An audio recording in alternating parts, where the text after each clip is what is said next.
Assalamualaikum warahmatullah. Assalamualaikum warahmatullah.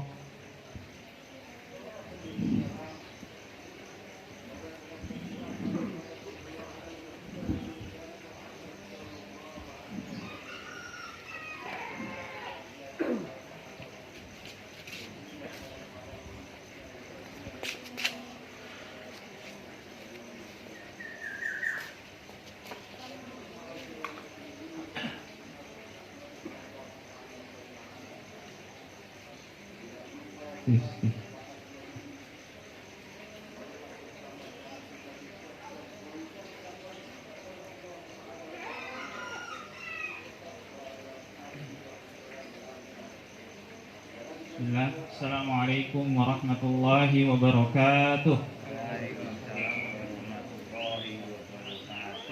Alhamdulillahi rabbil alamin. Wassalatu wassalamu ala rasulina wa habibina al-amin wa ala alihi wa sahbihi ajma'in, amma ba'd. Qala Allah ta'ala fi kitabihil karim, ya ayyuhalladzina amanu ittaqullaha haqqa tuqatih wa la tamutunna illa wa antum muslimun. Ma'asyiral muslimin, jamaah salat Idul Adha yang semoga dirahmati oleh Allah Subhanahu wa taala.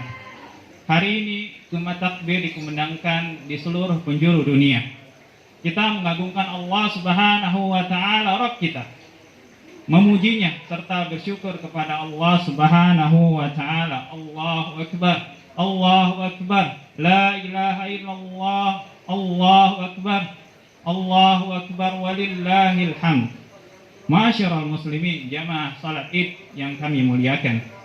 Hampir dalam setiap agama, kepercayaan dan keyakinan, pasti mereka memiliki peribadatan dalam menyembelih hewan.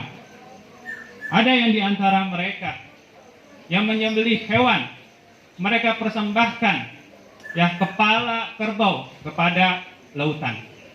Ada yang di antara mereka mempersembahkan yang mereka kenal atau mereka namakan dengan sedekah bumi.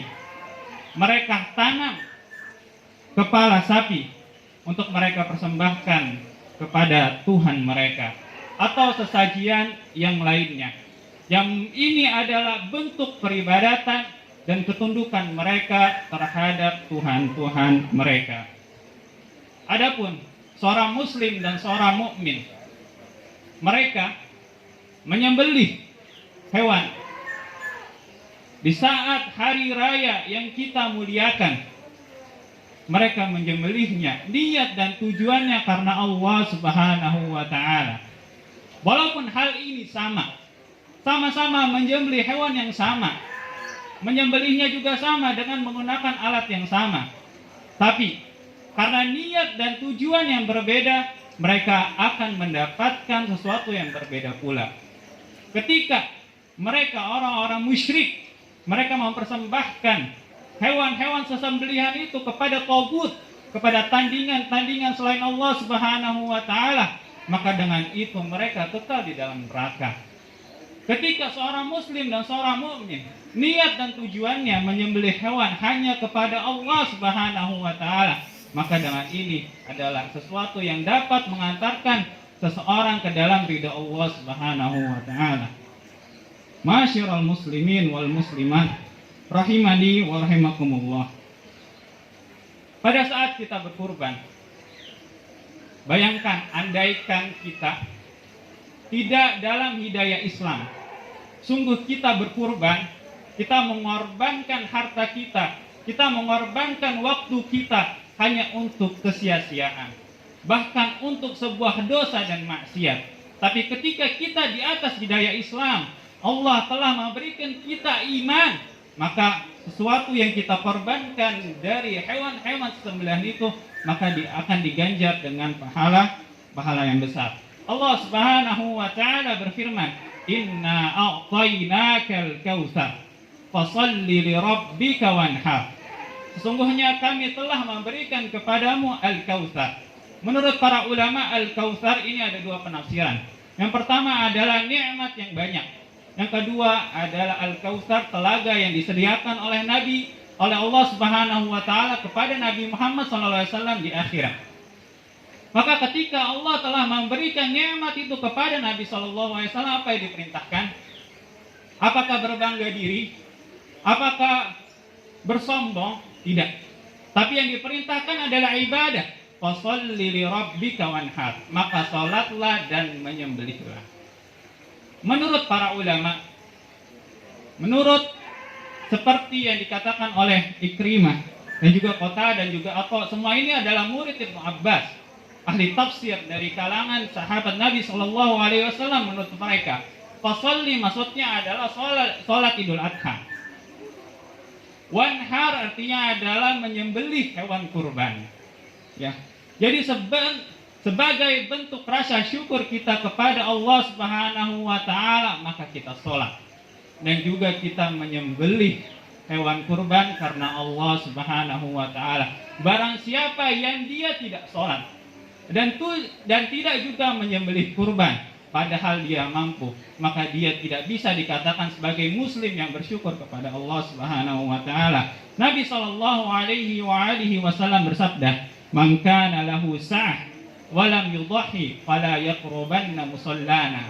Barang siapa yang seorang muslim dan seorang mukmin yang memiliki kelapangan dalam harta, artinya kelapangan keluasan itu adalah dia memiliki banyak sumber, mungkin hartanya dari sumber ini, dari sumber itu, dari sumber yang lainnya, jadi lapang hartanya, baik kondisinya bagaimanapun dia lapang hartanya, ataupun dia satu sumber tapi sumbernya itu deras.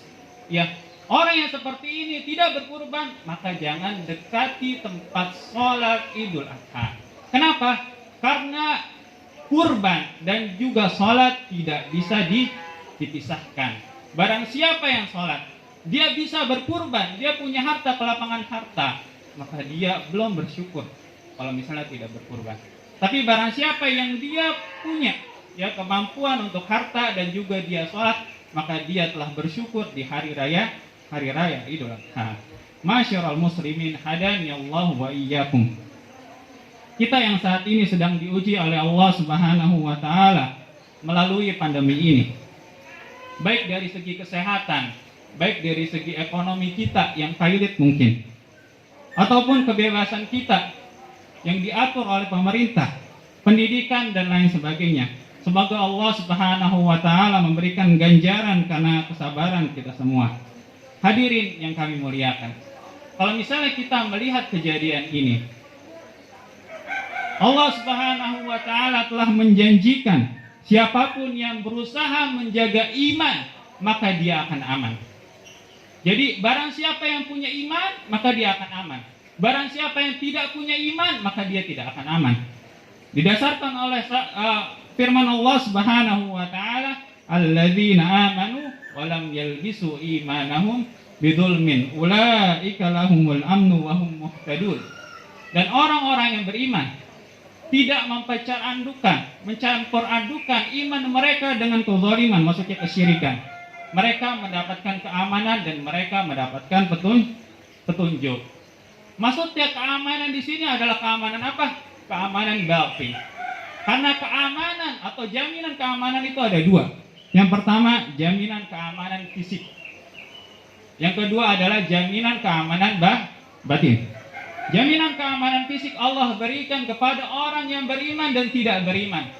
Barang siapa yang hidupnya ya sehat walafiat, barang siapa hidupnya tidak ada teror, tidak ada ancaman, dia bebas hidupnya, maka dia telah mendapatkan keamanan fisik. Dan ini diberikan kepada orang mukmin dan kepada orang kafir.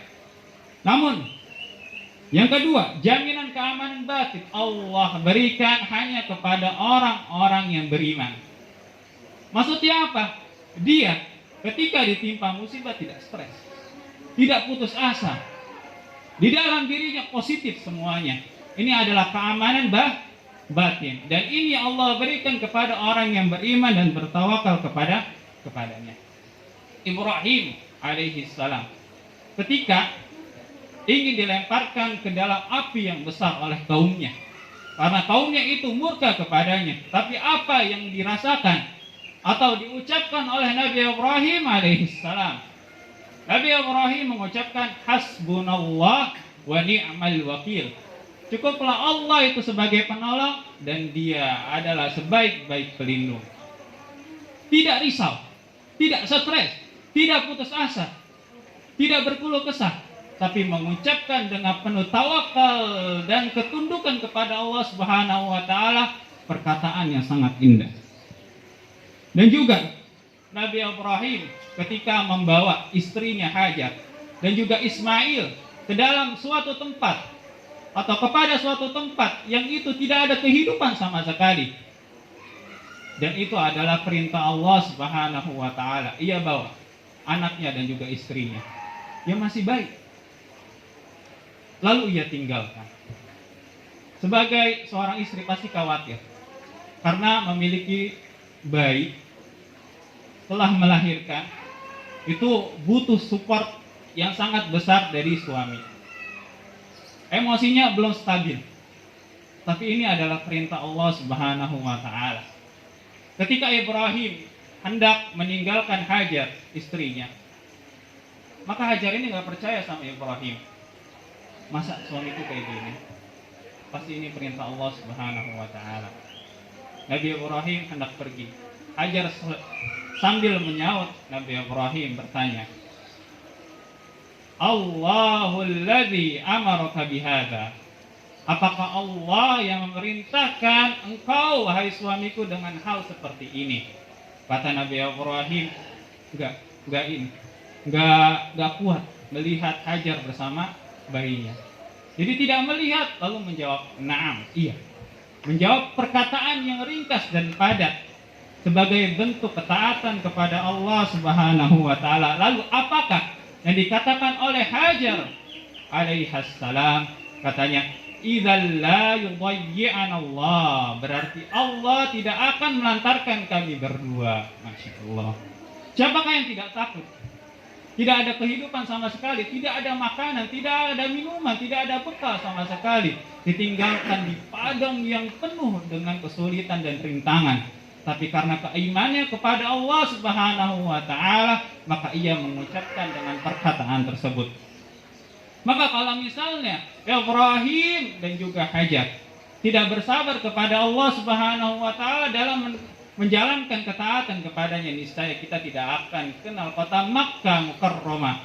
Kita tidak akan kenal Baitullah Ka'bah al-Musyarrafah. Dan juga ada kisah Musa alaihi salam. Ketika sudah di ujung dari perjuangan mereka, mereka telah melihat lautan. Musa bersama pengikutnya dikejar oleh Fir'aun dan juga bala tentaranya. Dalam pikiran pengikut Nabi Musa alaihi salam, sungguh kita akan tertangkap. Mereka tidak punya keyakinan yang kuat. Tapi apakah kata Nabi Musa alaihi salam? Allah Subhanahu wa taala berfirman, maka setelah kedua golongan itu saling melihat, berkatalah pengikut Nabi Musa, inna lamudrakun, sungguh kami itu akan tertangkap. Tapi apa kata Nabi Musa alaihi salam? Qala kalla inna ma'iya rabbi sayahdin. Ya, sekali-kali tidak, sesungguhnya Rabbku bersamaku dan Dia akan memberikan pertolongan dan petunjuk. Maka ketika itu Allah mewahyukan kepada Nabi Musa alaihi salam untuk memukulkan tongkatnya ke lautan. Maka lautan itu seketika memberikan jalan kepada Nabi Musa dan para pengikutnya. Dan itu adalah pertolongan terbesar yang Allah berikan kepada Nabi Musa dan pengikutnya, dan kehancuran bagi Fir'aun dan juga para bala tentaranya. Allahu Akbar, walillahil hamd. Aqulu qawli hadza fa astaghfirullah li wa lakum wa lisairil muslimina wal muslimat innahu huwal ghafurur rahim.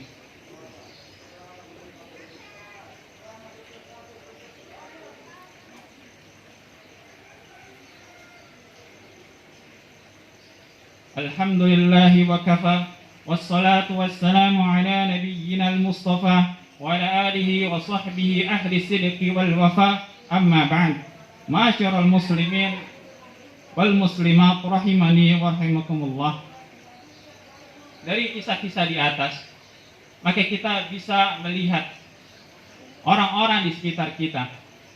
Ketika seseorang itu telah memperdalam agama, telah nampak dalam dirinya amalan-amalan Islam yang tidak nampak pada orang selainnya, maka kita akan melihat mereka lah orang-orang yang tegar, mereka orang-orang yang punya mental kuat dalam menghadapi musibah dan cobaan. Kalau misalnya orang itu tidak memperdalam agama, tidak mempraktikkan agama, niscaya dia gampang terkena stres, gampang putus asa, negative thinking dan lain sebagainya. Tapi kalau misalnya orang yang beriman dan bertawakal kepada Allah, memperdalam agama, maka dia akan diberikan keamanan batin. Dan itu adalah nikmat yang terbesar yang Allah berikan kepada seorang yang beriman.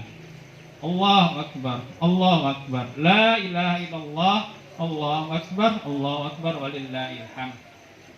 Semoga Allah Subhanahu wa taala memberikan kepada kita keamanan batin yang kita dapatkan ketika kita beriman kepada Allah Subhanahu wa taala dan kita tidak mencampur adukan keimanan kita dengan kesyirikan kepada selainnya.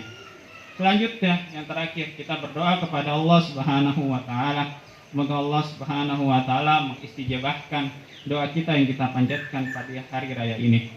Allahumma salli ala Muhammad wa ala ali Muhammad kama sallaita ala Ibrahim wa ala ali Ibrahim wa barik ala Muhammad wa ala ali Muhammad kama barakta ala Ibrahim wa ala ali Ibrahim innaka Hamidum Majid. Allahumma ighfir lil mu'minina wal muslimat wal mu'minina wal mu'minat al ahya minhum wal amwat. Rabbana ighfir lana wa li ikhwanina alladhina sabaquna bil iman wa la taj'al fi qulubina ghillan lil ladzina amanu rabbana innaka ra'ufur rahim.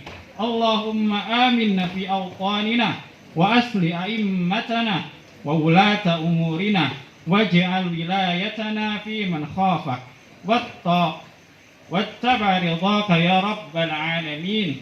Ya Allah, hilangkanlah dan selamatkanlah kami dari wabah ini, dan juga hilangkanlah wabah ini dari dunia ini. Semoga Allah Subhanahu wa taala, semoga Engkau memberikan ganjaran yang besar atas kesabaran kami. Subhanakallahumma wa bihamdik asyhadu an la ilaha illa ant astaghfiruka wa atubu ilaik. Walhamdulillahi rabbil alamin. Wassalamualaikum warahmatullahi wabarakatuh.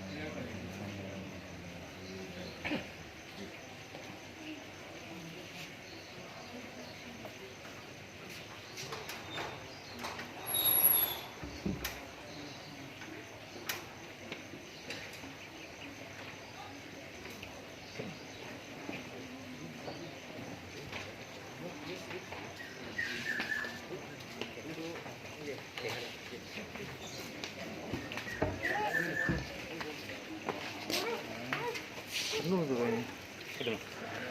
Memori internal.